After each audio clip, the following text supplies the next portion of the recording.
Welcome to the third part of our Sri Lanka tour. আর আমরা এখনো আমরা আমাদের নেক্সট ডেস্টিনেশন গালে না নেমে অ্যাডিশনাল 100 লঙ্কান রুপি দিয়ে টিকিট কেটে নামছি তার পরের স্টেশন উনাওটুনা। আমাদের বুক করে রাখা হোটেলটি বেসিক্যালি উনাওটুনাতে। হোটেলে চেকিং করি আর চেকিং শেষে চলে যাই বিচে। বিচে রাত পর্যন্ত চিল করে আমরা ডিনার করার জন্য চলে যাই হাইড আউট রেস্টুরেন্টে। হাইড আউট একটা Mexican inspired kitchen and bar, আর ওদের অ্যাম্বিয়েন্সটা ডিনার ইন দ্য স্কাই কনসেপ্টে করে।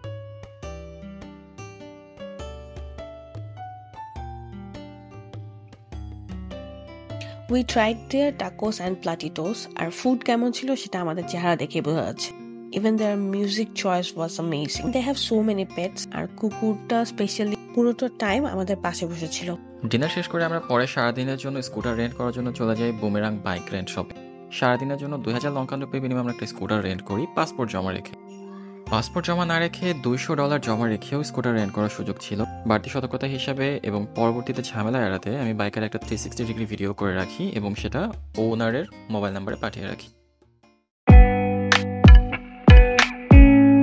সো ইট ইজ ডে 4, আর আমরা সকাল সকাল স্কুটার নিয়ে বেরিয়ে পড়ি শ্রীলঙ্কার আরও সাউথের দিকে।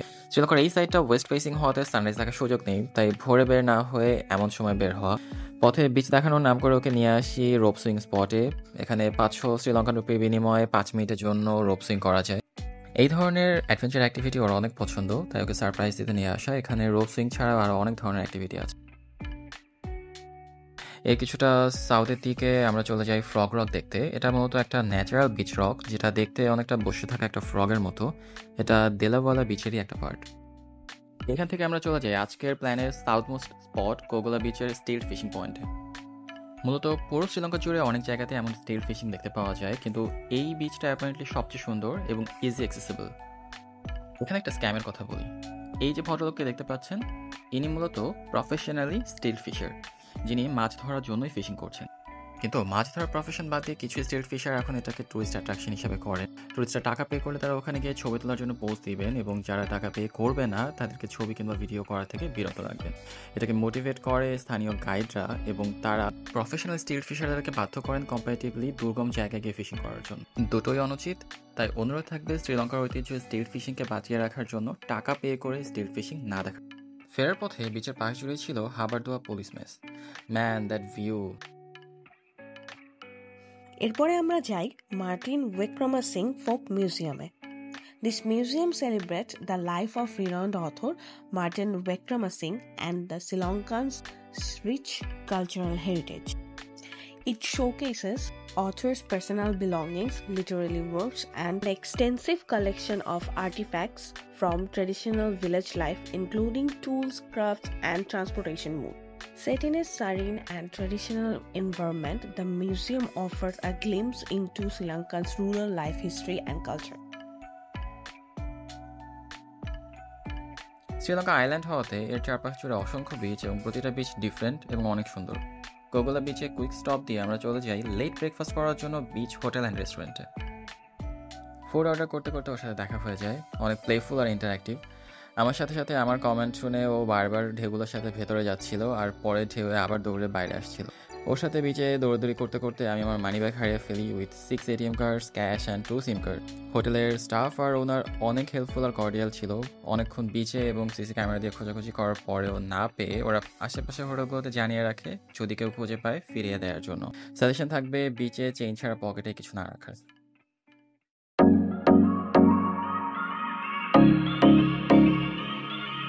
এরপরে আমরা যাই টার্টল বিচ।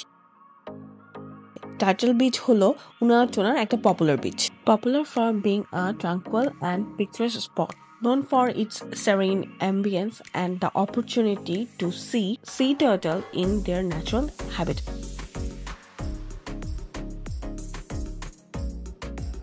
যদি আর্লি মর্নিং এ বিচে আসা যায় তাহলে টার্টলগুলোকে অনেক কাছ থেকে দেখা যায়। প্লাস হচ্ছে এখানে সিউইড পাওয়া যায় কিনতে, যেটা হচ্ছে ওদের খাবার। ফিড করলে টার্টলগুলো আরো কাছে আসে।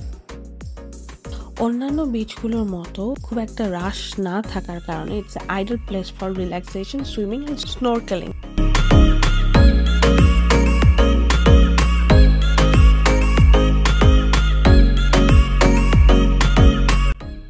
এবার হোটেলে ফিরে স্কুটার রেখে আমরা চলে যাই হোটেলের 100 মিটার ডিস্টেন্সে থাকা উনাওয়াটুনা বিচে। অসম্ভব সুন্দর একটা বিচ। অনেকে তো বিশ্বাস করেন Valmiki, who was a legendary poet and who is celebrated as the traditional author of the epic Ramayana, সেখানে তিনি স্বর্গের যে বর্ণনা দিয়েছেন তা মূলত উনাওয়াটুনা বিচেরই বর্ণনা। আমরা চলে যাই হোটেলে, তারপর ফ্রেশ হয়ে যাই জাপানিজ পিস প্যাগোডা। প্যাগোডার পাশের একটা রাস্তা ধরে 20 মিনিটস ডাউন ট্র্যাক করে আমরা পৌঁছে যাই জঙ্গল বিচ। শ্রীলঙ্কার 1300 কিলোমিটার বিচ এরিয়ার মধ্যে জঙ্গল বিচ এর এই 4 kilometre area was the place that feels like you have stepped into a postcard. এখানে একটা রেস্টুরেন্ট ছিল যেখানে ফারদিন সারপ্রাইজ লাঞ্চ অ্যারেঞ্জ করে। আমরা ভিউ দেখতে দেখতে লাঞ্চ করি। টু বি অনেস্ট, এই জায়গাটা এত সুন্দর যে আমার আর কোথাও যেতে ইচ্ছা করতেছিল। এবার গল সিটি দেখার পালা। গল মূলত শ্রীলঙ্কার সাউদার্ন প্রভিন্সের প্রশাসনিক রাজধানী। পর্তুগিজ ও দেশীয় ঐতিহ্যের মধ্যে পারফেক্ট ব্লেন্ড গল শহর। পর্তুগিজদের দ্বারা নির্মিত এবং পরবর্তীতে ডাচ এবং ব্রিটিশদের দ্বারা ফর্টিফাইড গল ফোর্ট ইউনেস্কো ওয়ার্ল্ড হেরিটেজ সাইটের পার্ট। গল ফোর্ট, যা এখন গল ডাচ ফোর্ট নামে পরিচিত, তা মূলত ছিল পর্তুগিজদের একটা ডিফেন্স ব্যাস্টন। এক পাশে গল বে, which is a part of Indian ocean, এবং বাকি দুপাশেও ইন্ডিয়ান ওশেন, পুরো 3 পাশ জুড়ে সমুদ্রে বেষ্টিত এই গল ফোর্ট। গল ফোর্টের পাশে রয়েছে গল ইন্টারন্যাশনাল ক্রিকেট স্টেডিয়াম। শ্রীলঙ্কায় খেলা জুড়ে বারবার সমুদ্র দেখানো হয় যে স্টেডিয়াম থেকে, এটি সেই স্টেডিয়াম। গল শহরের ইতিহাসে আরও হাঁটতে আমরা চলে যাই গল ম্যারিটাইম মিউজিয়ামে এবং গল ম্যারিটাইম আর্কিওলজি মিউজিয়ামে।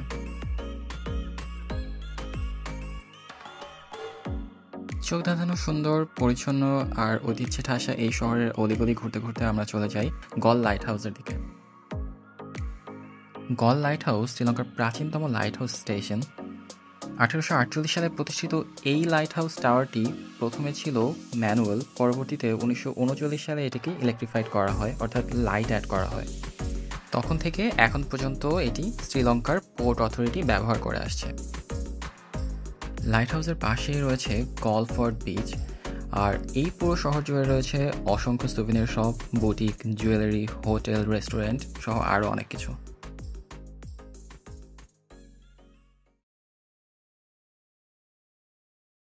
Flag rock bastion Galle Dutch ফোর্টেরই একটা অংশ, or you can call it Galle's sunset point.